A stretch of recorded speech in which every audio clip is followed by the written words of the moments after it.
Ladies and gentlemen, welcome to Fixed Ops Focus with Dave Rogers and Steve Shaw, the podcast that turns brake jobs, diagnostic nightmares, and angry voicemails into actual entertainment. Dave, what's happening? Happy New Year. How are things, Steve? Everything's great here. A little cold. You know, Nobody wants to hear it. I'm having the best day of my life. That's what one of my service advisors say. I'm having the best day of my life. So yeah. I got to go along with that. I'm having the best day of my life. It's 2026. Life is pretty darn good. I agree, man. I have nothing to complain about. I think 2026. I was telling somebody the other day, I didn't think I was going to live this long. So I figure every day is a bonus day, right? So we're doing good. Hey, after last year, I'm looking down here, just in case everybody doesn't know, Steve Shaw had a brain tumor in 2025. And that's why my head is so big. I had a softball-sized brain tumor in my head, and it was removed. Looking down, you can see a hole in my wall that I have to get fixed because I fell at one point, and maybe it knocked some sense into me. I'm not really sure. But I am excited because I did have a tumor removed. I'm excited because I didn't think I was going to live till 2026 at one point last year. So definitely every day that you wake up on the right side of the bed is a good day. So glad to be here. And this is actually, we started talking about this a while ago, and this is pretty exciting. I really enjoy, getting together, shooting the bull, and talking to car business. Absolutely, it's been great. So what's new in your world? What are you guys talking about at the beginning of your 2026? I see you had some time at Sloppy Joe. I was just there, by the way, last weekend. So I'm sorry I missed you. I got to go back. Yeah, I got to go back. It's 28 degrees here. I miss it. Don't get me started because I'm not planning another event at this point for 2026. Okay. I have to schedule my summer vacation then to be in the Keys, and that's good. All right, very good, very good. Freaking hot down there in the summer, man. 80 degrees. You're gonna have a summit next time. Let's do it in January, all right, bro? All right. Well, maybe we can go somewhere else like this. Maybe we can go somewhere else in the summertime. Anywhere but Philly. Sorry, Philly people. Sorry. No. So I got an email from one of my advisors the other day, and it is the store is staffed, one advisor, one manager, few techs on Saturday. It's not always a high volume day in this one store, but he sends an email I think it was probably about 7:00 at night, stayed late. It was quite the email. I mean, I got to tell you, I don't know if he used Croc or ChatGPT, but it was a really well written email about all the deficiencies of the service department, right? Starting from the fact as, none of the advisors are getting phone numbers. None of the advisors are getting promise times. I mean, he's going through this email. When you look at this thing, I just started laughing. I'm like, now he's one of the advisors, right? And he never once mentions anything he did wrong, of course. But when I look at these things and I'm looking at the complaints, every single one of these things on here is just a failure to follow a process, to write up a good RO, to do the basics, back to sports, blocking and tackling, right? And I think it's a good time of the year. I think maybe to start revisiting some of these processes and some of the basics to make sure we're doing them. Because when I was reading this the other night, he sent it on Saturday night, and I'm reading this thing and I'm shaking my head. I'm thinking to myself, it's January 3rd or 4th, whatever day it is. This is going to be a long year if this happens every Saturday. Well, you said that, right? Blocking and tackling, back to the basics. I, as everybody knows, I'm a Cardinal fan, and we're talking about spring training. And, it's funny, or we're, looking forward to spring training, but you talk about football, Vince Lombardi, one of our calls, and, how many times, or I read this book about Kobe Bryant, about how he practiced. He got up every day at 3:00 in the morning and was shooting free throws, right? I mean, nothing drives me more crazy than if I happen to watch a basketball game and a pro basketball player can't make a free throw. I mean, isn't that your entire job, is to stand at the free throw line and make a free throw, right? If you can't make a free throw, come on. So you think about it and think about, what do we do for spring training? What do we do for that? On the, Steve Shaw is the, spring Steve Shaw in on a special occasion or a week or, a day or whatever happens. But there is that block and tackle that is a daily function, isn't it? And where do we have spring training that ingrains that process into somebody's brain? Well, I mean, I think you have to take the time and do it, right? It's when I was in the store and I was a manager in the store, the majority of the morning during write-up period, and the majority of the day, I was in and around the advisors to listen. You got to keep your head on a swivel. You got to pick off what's going on, and then you got to make corrections. Great place to start. I recommend this for all my managers when you're starting a store. Do dispatching for a week or two. You see every RO that comes out of the advisor's office. You should see all the ROs coming back from the technicians. Take a look at it. If you got ROs that they don't have, customers' addresses on them, they don't have phone numbers, they don't have emails, they don't have valid complaints on the repair order, you got to stop. You got to just put a halt to it, and you got to send it back and say, give me a good repair order. Reprint it after you put on the right complaints. Otherwise, it never gets better because it becomes allowed, right? Yeah, absolutely. I remember as a brand new advisor, I was probably, if I was 19, I'll probably be lying to you, right? I was 19 years old. And my service manager, I'll never forget, his name was Ted. Now, his name was Ted Hemme. And I learned a lot from Ted. I kind of think he was a bulldog, right? But I would write a ticket, and before I could pull it off the printer, because we went from 1863s, the handwrites, and then we got our first Reynolds system back there when I was writing service, when it first came out. You'd pull that ticket off the printer, and before I could do anything with that repair order, Ted would be log it on the route sheet, and we had the central route sheet for the three of us. So we all had to log the ticket. And then it was, this is how you write a route sheet. There was no if, ands, or buts about it. You filled out the route sheet the way Ted wanted the route sheet filled out, which is probably the standard for the industry, had the time, the promise time, and the little X's and the highlight, all of that stuff that we did. Oh, yeah. And you either did it that way or you didn't work there, right? And you just knew this was Ted's process, and you followed that process to a T. And whether you like it or not, but guess what? That's how we wrote tickets. That's how we did dispatch. The problem, the I shouldn't say the problem, but because that's the way I grew up in the business. There was 5 advisors when I first became an advisor. Same thing, same exact route sheet, same exact appointment log. Everything was identical for all 5. Right. Their saying was, if you get hit by a bus coming to work or going home, right, somebody's got to step in your spot tomorrow, and they need to know what's going on. The real thing about that, and it's funny, is you think about it, the car business was never known for customer satisfaction or customer oriented stuff, but all of those processes were really to make the customer's life easier and to make their make it go better for them, right? But we were never known for being customer facing. And no, I agree with you 100%. I think that we've taken away a lot of stuff from service advisors. You have BDCs answering the phone, you have AI answering the phone, you got, automatic text messages going on. You don't have to confirm appointments. You don't have to follow up anymore. Their job has become customer facing solely, right? Write the repair order up, establish a promised time, get back to the customer what's promised, sell the work that's needed, and call them up and, get them back in to pay the bill, right? It's not, there's a lot less stuff on there, and yet we're missing the boat on a lot of these things.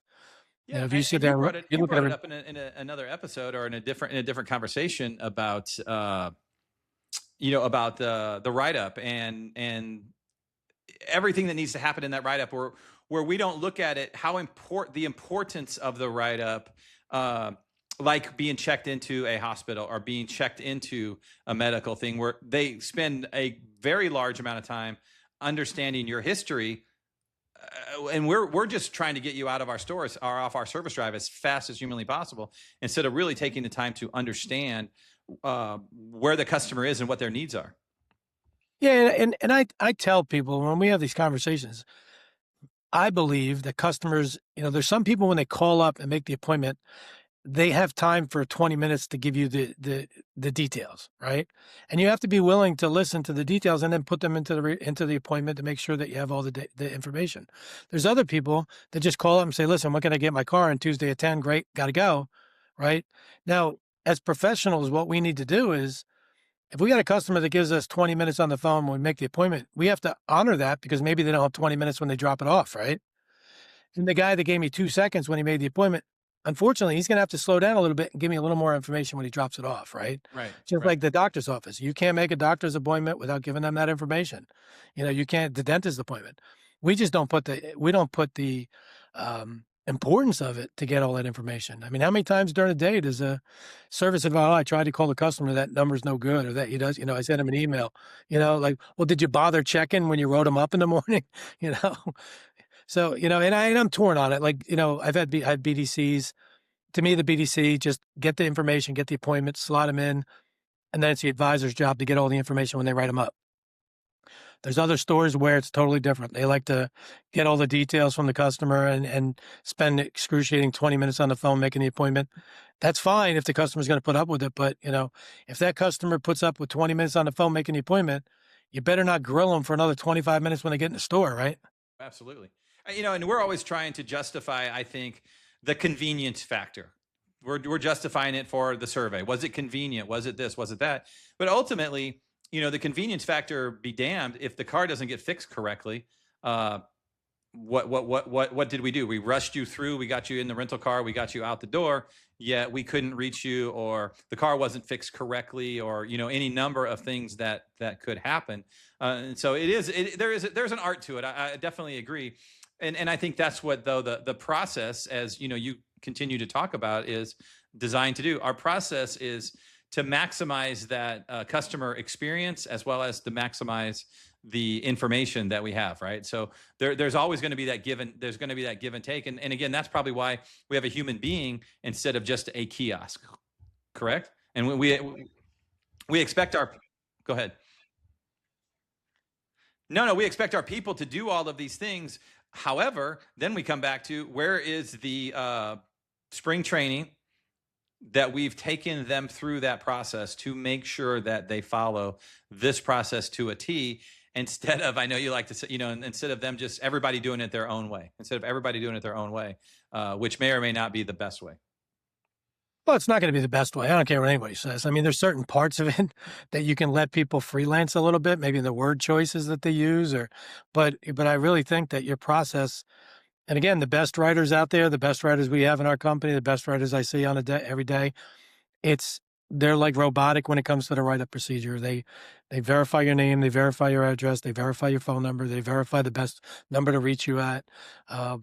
They review the repair order before they print it. All right, Steve, you're coming in. I got a note here. Your radio doesn't work. What does that mean? Static, whatever the case may be. Does it happen over bumps? No, whatever the case. Your next service, it looks like to me you're due for a 15,000-mile service. This is what this entails. This is what it'll cost. They review the repair order. They don't just hit E and print. I could teach a monkey how to hit E and print, right? Well, and the skill and an advisor is writing the repair order and selling and then billing it out, right? That's the skill set. But yeah, I mean, I think 99% of the problems we suffer as a business, from whether it's CSI, whether it's retention, Google reviews, whatever the case is, if you start out on a rocky foundation of the write-up of the RO is not solid, you're building a house on a crumbling foundation. Nothing's going to go well unless you're lucky. It's really not. You're 100% right. And think about this, because you made the comment, well, they may be able to use their word tracks right. And I'll be flexible in some respects on that. But I had a guy who grew up in the South, Charlotte. He's in Charlotte. And he liked to greet everybody with howdy. Howdy, howdy. Now, Dave, if I was a service advisor from Charlotte and somehow I was forced to move to Philly, would you want me greeting your customers with howdy, howdy, y'all, right? And so I don't think anybody in South Florida would want that, or California would want that. But, this guy's a nice guy, and we want him to use his personality. So, hey, just come in and be a nice guy. Howdy.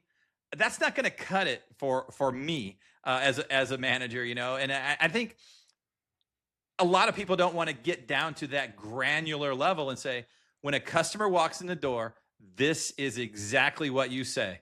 And if you can't do that, that's wonderful. There's 1,000 or 5,000 other dealerships that you could work at. But here we say, as Steve Shaw would say, welcome to X, Y, and Z, right? Welcome to our dealership. My name is, I am happy to help you. And I think we have to get to that granular level, and people have to say that about 1,000 times before they ever walk out and greet that first customer. And if they don't, then that's our fault. No, it's true. I had a boss one time, and I was a service advisor at the time, but he was kind of grilling me and peppering me, trying to he was the guy that gave me a shot first at being a manager. And, he saw something in me, whatever that was. Right. But what I was in a Honda Jeep store, which I've told the story to you about how crazy that place was. But the phone would ring. This is before caller ID for you folks out there. The phone would ring and I'd pick up the phone. I'd say, this is Dave, this service or whatever. And it was always like, he used to say, good afternoon. This is Dave. Thank you for calling Honda Service. How may I help you? And Right. and I'd say, hi, EJ. Because I didn't answer it right. And it was months and months of every time I answered the phone, I would have to relearn. Because that wasn't the job I had before. We didn't have to do that. Um, and it was for you. I don't even know how many years later I would still do it. I'd answer my cell phone. Service is Dave. How may I help you? Like, you know, and this and that was the way we were trained to do it. Cashiers could say, or receptionists, they could say, thank you for calling Honda Service. How may I direct your call? Right? Because they weren't expected to answer the question. But as an advisor or manager, you couldn't say, how may I direct your call? You were the stop. You were the last stops. I can help you. It's me. Right. I'm here. I'm going to help you. Yeah, I'm here to help you. Right. And it is those little things. I see advisors in my stores, and it's people ask me, I guess how you don't have a heart attack and when you listen to stuff, because I've learned how to just not, you know, get so aggravated, probably because I'm old. But when the customer comes up, hey, how you doing? They don't say, hey, how you doing? They don't say anything. Phone number. It drives me nuts. Yeah, Hi, exactly. I'm Dave. Hey, I'm Dave. You are? I'm Steve Shaw. Oh, I could find you in a computer if you tell me your last name, right? You know, nice to meet you, Steve. You have a reservation today? Did you call ahead? Whatever the case may be. But phone number, like it drives me nuts. So yeah, I do think that, that it's something that's lacking. I think it's I don't know if we need an induction form like the medical field or the dentist do, that takes you 25 minutes to fill out online. But there is forms out there. There's plenty of manufacturers that have been designing forms for radios and transmissions and noises, but nobody ever wanted noise. No, the NVHs, right? The noise. What is it? Noise, vibration, harshness. Yeah, Te- you know? Nobody wants to fill them out. if it They've been wasn't for around the for 20 fact that a years. warranty claim may not get paid, certainly when I Yeah. was a service manager back in the good old Ford days, Yep. certainly on diesels, the 6.0 diesels, we had to fill out that checklist had to be filled out or you were not getting paid, from Ford. If it wasn't for that, nobody's using that form. But Uh, but but they helped. If you yeah, look through them, exactly. if you got the customer to fill that form out, you could have solved half the issue. The diagnostic would have been so much quicker. Exactly. I just don't understand why we do these things. It drives me nuts. And like I've always tried to when I was running a store, whether it was service manager, parts manager, general manager, it didn't matter what it was. Those were the things that we used to work on all the time just to try to get those processes in place. I'm sure they went to shit after I left. Some of them, who knows? You know, but it's always been something I've been. It's harder to do when I find overseeing 30 stores and having 30 different managers. It's harder to manage managers than it is to manage inside the store sometimes because I hear that a lot from fixed ops yeah, directors. Absolutely. yeah, yeah. Absolutely. I think But psychologically, people got where they are. They got to the position they're at. They got there the way they got there, no matter what it was. And so when you're trying to teach them a little bit, and unfortunately, pride gets in the way, or stubbornness gets in the way. And I'm a service manager now. I got this job without you, Dave. right. Like that's not the goal. The goal here is to get better. Yeah. And look at it from the customer standpoint every once in a while. Who wants, like you said, the convenience. If the customer's coming to you, you're probably convenient somehow, way, shape, or form. You probably are, right? You're on their way to work, you're near where they live, whatever the case may be.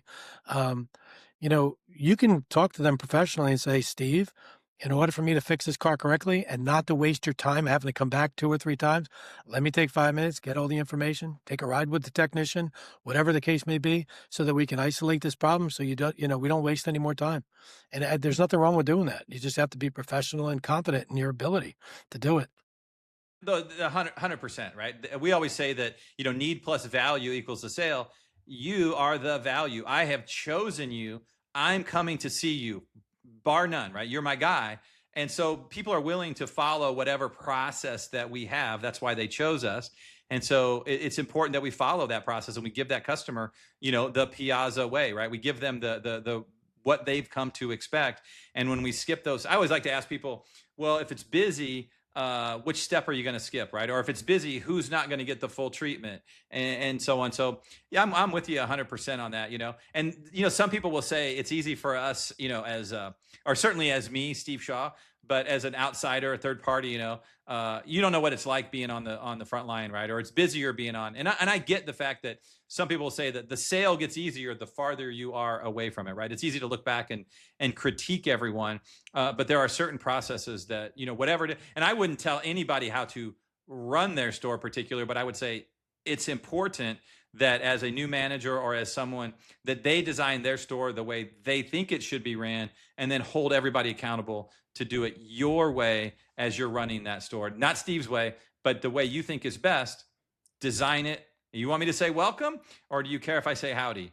I'm going to give you the advice that you should say welcome versus howdy or whatever everybody else wants to say. That's my 2 bits.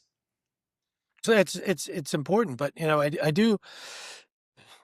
Again, I'm real life story. I'm not making things up. I'm in a Chrysler store in Jersey City, right? The first job I took was I decided I was going to dispatch to the shop. I had 3 writers to my right, a window to hand out work. I'm the service manager. I said, let me dispatch to work to get a hang of, who can do what. Meanwhile, ROs would come at me from the desk. I'd hand it back to them, say, write this up right. Where's the recall information? That day you used to have to run the warranty history on some little wacky little slave printer thing they used to have there in Chrysler World, right? And it was like on fax paper that would fade in 2 months, right? Yeah. But where's the VIN? Where's the warranty history? Whatever. And then the technicians, I made them hand back all the repair orders through the window, and they put in a done bin. And I used to op them out and, look at them and stuff. And I'd page the guys back up and say, listen, what'd you do on line B? What'd you do on line C? And the guy, so I had one guy that turned 100 hours a week. He was a beast.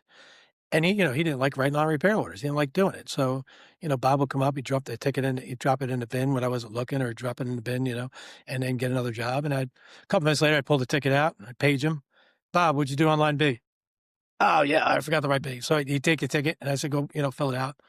Then he'd come back and he'd leave it in the bin. And then a couple minutes later, I'd page him. Hey, Bob, where's the miles out? And he's like, oh, shit. He'd have to go back outside and get the miles. And I grind him to a halt. I grind him. Finally, he'd come to me the third time. He goes, can you look over the whole ticket to see if it's perfect before I leave the counter? I said, no. When I get to it, I get to it. Listen, I got other stuff to do. I'll get to it when I get to it, And let me tell you something. It didn't take a guy long that wanted to make money to start writing on the back of the repair order, right? Yeah. Put his specs, put his measurements, put the alignment sheet. All it took was me grinding a guy that wanted to make money. And, the problem is that I don't know if people don't know these things. I don't know if they weren't taught management level, or they just don't have the guts to stand up to some of these people, because that's what it takes. This is not a qualified repair order. This go back, call the customer up, get the right information, whatever the case. Nobody wants to stop the process. And I think you're doing yourself a lot of harm by doing it. You can't just shove metal through the shop and just, throw mud against the wall and see what sticks and what doesn't stick, because it just doesn't work. Absolutely. It's coming back to bite you in the ass. Absolutely. Well, we better wrap this up. It's getting a little long here, although we're having fun. Give us your GM tip of the day, Dave. Again, GM tip of the day is going to be the same thing. Inspect what you expect. I think get out there and talk to your technicians. Look at some quality repair. Look at the repair orders. See if they're quality. Ask it from their end. And then when you're looking at your CSI and you're looking at your feedback, pay attention to how many things could have been avoided. If we got a good email, we got a good cell phone. If we got good information, do some root cause analysis. And I think you're going to come back and find out that sometimes that foundation is crumbling, and then that's why the walls aren't straight anymore and the roof's leaking. I think if you look at it that way, you might open your eyes a little bit. Awesome. Well, it was good to talk to you again, and let's catch up again next week. You got it, man. Talk to you. Fixed Ops Focus is brought to you by Common Sense. Like, subscribe, and share on all platforms. Side effects may include advisors missing easy upsells, ROs walking out the door, CSI scores tanking, techs chasing comebacks instead of billable hours, your competition stealing your customers, and that special guilt of watching your gross profit bleed out monthly. Results may vary. Consult your Fixed Ops director before ignoring this advice.